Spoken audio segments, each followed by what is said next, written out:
Hello दोस्तों, आज हम इस वीडियो में chapter 4 social science our constitution पढ़ने वाले हैं।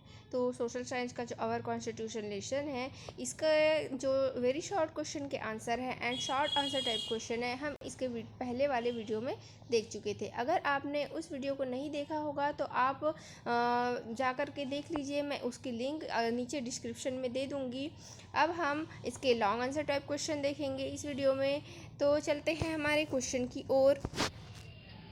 लॉन्ग आंसर टाइप क्वेश्चन, इसका क्वेश्चन 1 है, describe any 3 features of the Indian constitution. तो जो हमारा भारतीय संविधान है उसके किन्हीं 3 जो फीचर्स है उसको डिस्क्राइब करो बोल रहा है। तो हम इसके आंसर देखेंगे। 3 features of the Indian constitution: A. Written Constitution, B. Detailed and comprehensive Constitution, and C. Inclusion of fundamental rights and duties। तो A है रिटन कॉन्स्टिट्यूशन, मतलब लिखित संविधान, है ना। तो हमारे देश का जो संविधान है वो लिखित है। Thus our constitution is written because all the fundamentals and basic rules are content in the form of a document. क्योंकि जो हमारे पास संविधान किस रूप में है, एक डॉक्यूमेंट के रूप में है। और क्या है, इसीलिए हम इसे रिटन कॉन्स्टिट्यूशन कहते हैं, क्योंकि इसका जो बेसिक चीज़ें हैं वह और जो नियम है वह सारी क्या है हमारे पास डॉक्यूमेंट रूप में उपलब्ध है। अब आगे बढ़ते हैं बी। तो हमारे पास दूसरा फीचर है detailed and comprehensive constitution. Detailed मतलब विस्तृत और कॉम्प्रहेंसिव मतलब लचीला। तो हमारे जो देश का संविधान है विस्तृत और लचीला है। Our constitution is very comprehensive and vast. People of different caste, religion and speaking different languages reside here। तो हमारे देश में जो है विभिन्न प्रकार की जो कास्ट मतलब जाति, धर्म और समुदाय के और विभिन्न विभिन्न क्षेत्रों में जो डिफरेंट लैंग्वेज बोलने वाले लोग रहते हैं। They have their own cultures, और उनका अपना रीति रिवाज है, उनकी अपनी परंपराएं हैं, अपनी संस्कृति है। The constitution ensures to promote the feeling of unity and diversity. और इसी कारण से जो हमारे संविधान में क्या है कि विविधता में एकता की भावना प्रमोट होती है। इसी वजह से सी inclusion of fundamental rights and duties. अब जो फंडामेंटल राइट्स और जो ड्यूटीज़ है, मतलब जो हमारा मौलिक अधिकार और मौलिक कर्तव्य इसमें समाहित है। तो the Indian constitution has given some fundamental rights to the citizens. तो हमारे देश के नागरिकों को हमारे संविधान के द्वारा कुछ मौलिक अधिकार प्रदान किए गए हैं। It is the duty of the supreme court to protect this rights. और जो सुप्रीम कोर्ट मतलब हमारे देश का जो सर्वोच्च न्यायालय है, उसका यह कर्तव्य है कि वह इन अधिकारों की रक्षा करे। अगर किसी भी नागरिक के मौलिक अधिकारों के साथ में कुछ उनका हनन होता है तो वह सुप्रीम कोर्ट में उसकी अपील कर सकता है, कि शिकायत कर सकता है कि उसके मौलिक अधिकारों का हनन हुआ है। In the same way the constitution has mentioned some fundamental duties for the citizens. और साथ ही साथ जो नागरिकों की कुछ फंडामेंटल ड्यूटीज़ भी उसमें हमारे संविधान में शामिल की गई है।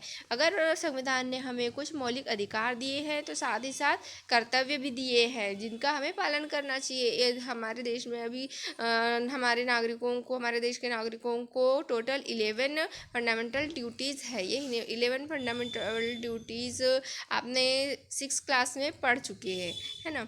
अब चलते हैं हम आगे नेक्स्ट क्वेश्चन की ओर। नेक्स्ट क्वेश्चन है राइट शॉर्ट नोट्स ऑन। यहाँ नीचे में कुछ टॉपिक्स दिए गए हैं जिन पर आपको शॉर्ट नोट लिखना है।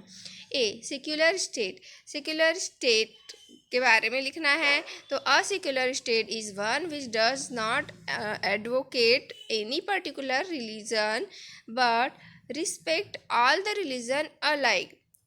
मतलब असेक्युलर स्टेट मतलब जो धर्मनिरपेक्ष राज्य होता है वह ऐसा राज्य होता है जहाँ पर किसी व्यक्ति को कोई एक पर्टिकुलर रिलीजन मानने पर कोई रोक नहीं होती। वह अपनी इच्छा के अनुसार कोई भी धर्म को मान सकता है ना। और उस राज्य में सभी धर्म समान हैं। India has no state religion.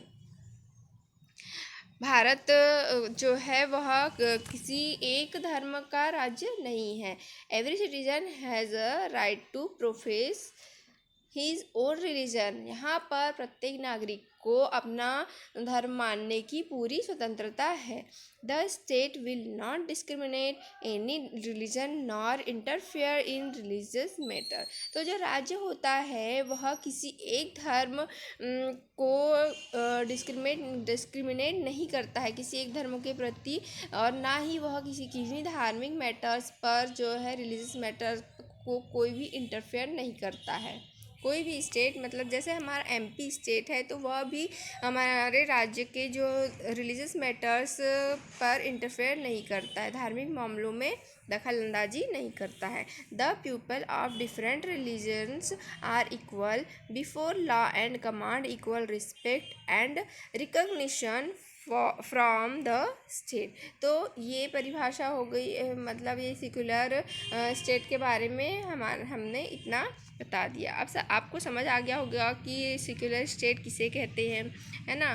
तो अब देखिए बी है federal system. A federal system is one in which political power is shared between the centre and the state government.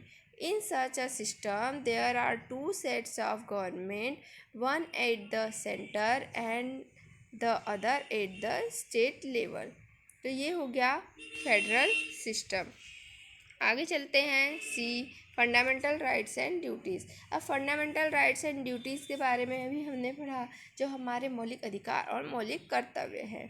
तो हमें जो कॉन्स्टिट्यूशन के द्वारा हमारे देश के नागरिकों को टोटल 6 फंडामेंटल राइट्स प्रदान किए गए हैं। इसके पहले जो थे, जो मूल कॉन्स्टिट्यूशन था, जब स्टार्टिंग में जब कॉन्स्टिट्यूशन बना था 1950 में, जब लागू हुआ था 26 जन 1956 में जब कॉन्स्टिट्यूशन लागू किया गया था, उस समय हमारे पास जो थे फंडामेंटल जो राइट्स थे टोटल 7 थे। लेकिन फंडामेंटल राइट्स को बाद में जब संशोधित किया गया तब वहाँ से संपत्ति का अधिकार हटा दिया गया है, और अभी हमारे पास ओनली 6 ही फंडामेंटल राइट्स है।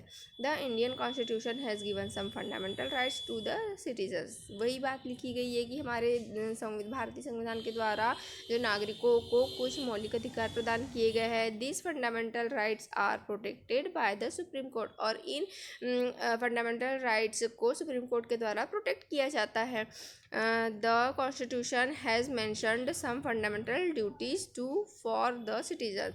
और साथ ही साथ हमारे देश के जो कॉन्स्टिट्यूशन में कुछ फंडामेंटल ड्यूटीज़ को भी मेंशन किया गया है नागरिकों के लिए। हो गया, यहाँ पर हमारा लेसन समाप्त होता है। हम मिलेंगे अब अगले वीडियो में। दोस्तों, अगर आपको मेरा वीडियो पसंद आया हो तो आप इसे ज़रूर लाइक कीजिए और सब्सक्राइब करना मत भूलिए, और बेल बटन को ऑन कर दीजिएगा, जिससे मेरे आने वाले वीडियोस के नोटिफिकेशंस आपको मिल जाया करेंगे। Thank you for watching. स्वस्थ रहे, मस्त रहे। अलविदा दोस्तों।